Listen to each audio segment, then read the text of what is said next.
how to use XP doublers in Brawl Stars.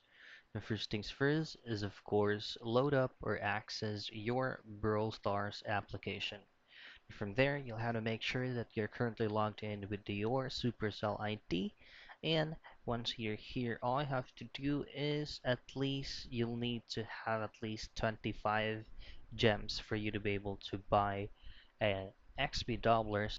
Now, for you to be able to do that, go to shop, tap on shop, and from here, you'll have to scroll all the way to the right a little bit till you find XP doublers right here.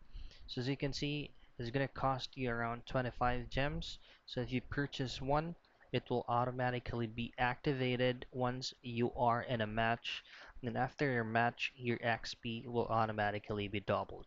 So again, first thing that you'll have to do is make sure that you have enough gem for you to be able to activate and purchase an XP doublers.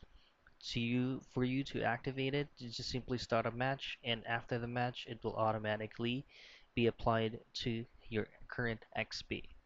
That's it. That's how you activate XP doublers in Brawl Stars.